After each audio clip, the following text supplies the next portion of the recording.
Hey guys, so I'm out here in the middle of nowhere basically, but there's this oasis out here. And I just wanted to kind of say how it is pretty similar to the Valley of Lemuel over in Saudi Arabia. So we're in this deserty canyon and there is a oasis of palm trees and a little teeny river stream.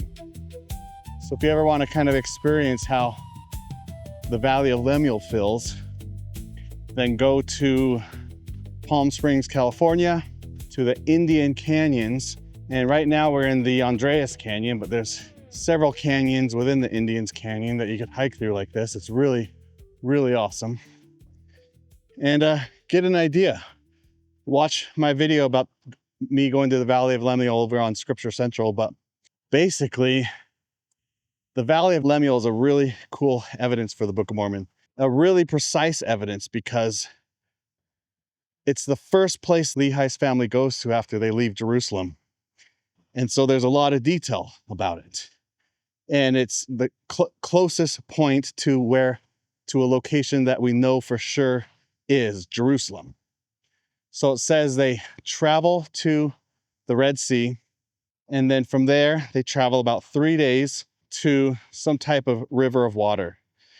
And it says this river of water goes towards the Red Sea. And so those are some criteria that we need to look for when searching for the Valley of Lemuel. There's other criteria about this place as well. So we've been able to pinpoint the only spot in this area with water, kind of similar to this. This might be a bit bigger, but the only spot in Saudi Arabia next to the Red Sea where there's water. So this is basically the only spot where Lehi's family would have camped. And it was in this Valley of Lemuel where they stayed for a while. And they stayed here. They sent their sons back to get the brass plates. They sent their sons back to Jerusalem to get Ishmael. It's also where Lehi had his vision of the tree of life.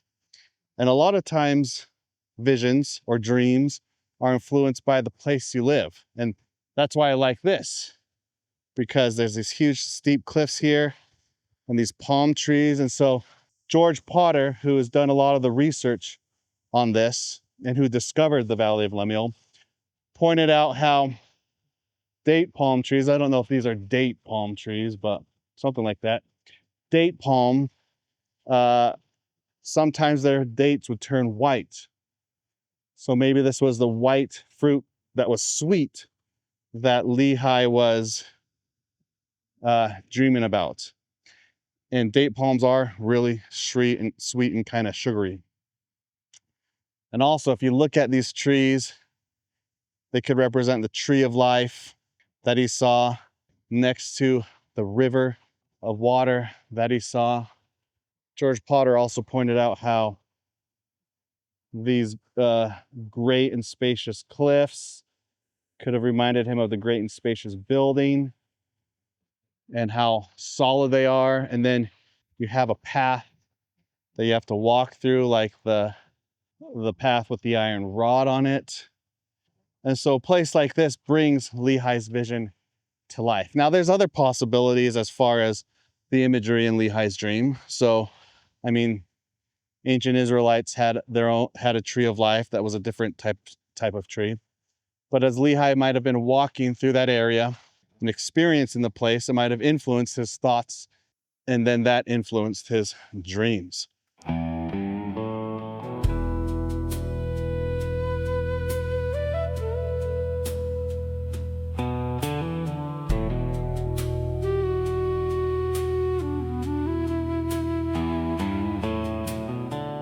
One other thing about the Valley of Lemuel is, I didn't mention this in my video, but the river goes through over in Saudi Arabia and steep cliffs on both sides. And in the canyon are palm trees like this. But they probably wouldn't have lived in the canyon in fear of flash floods or something like that, which that's an interesting evidence, because when Lehi talks about the awful gulf, he was probably talking about these flash floods and these wadi canyons that would just destroy everything and get all muddy, right? So that was the imagery Lehi was seeing, and it comes to life when you think of the ancient Middle Eastern world out there. So anyways, they would have probably camped up near the valley instead of in the canyon. And when you get to the valley, it is very windy. And when I was out there with some people from Scripture Central, we were trying to yell to each other, to contact each other, even though they weren't that far, like pretty close. But the wind was blowing our voices away. And so they couldn't hear us even though they weren't that far. And that made me think of Lehi calling out towards Laman and Lemuel. He was beckoning to them, but they wouldn't come. And so lots of cool things like that just come to life over at the Valley of Lemuel. A really, really awesome experience. And this place kind of brings it all to life. So after Lehi's family was in the Valley of Lemuel, they eventually left to the area that they called Shazer. And George Potter took us to his proposed Shazer location.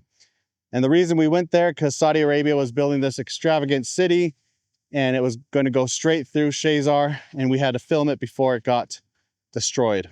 And I'm going to make a video about that on my channel, because that's never been published yet. But here's some of the footage here, some of the crazy stuff that happened out there. We got in a huge, not an accident, but we basically totaled our car out there from all the dirt roads and stuff. And so we had to ask for help and get people to help us to get back. But we were able to see his proposed Shazer, which is kind of the only mountainous place where there would have been hunting grounds, because that was a requirement in the Book of Mormon.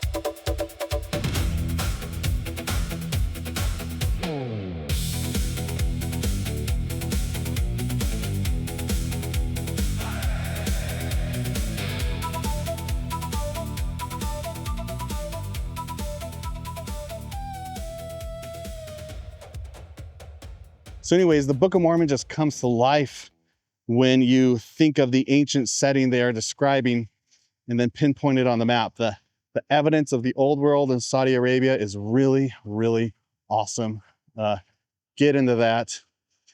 It doesn't matter what Book of Mormon geography you guys lean to, as far as Mesoamerica, Baja, the Heartland model. Everyone agrees on the old world setting. And I'm going to do a lot more videos just about that here. So that is probably one of the most faith-promoting evidences there are, even though the spirit is the most important evidence overall. So anyways, thanks for watching.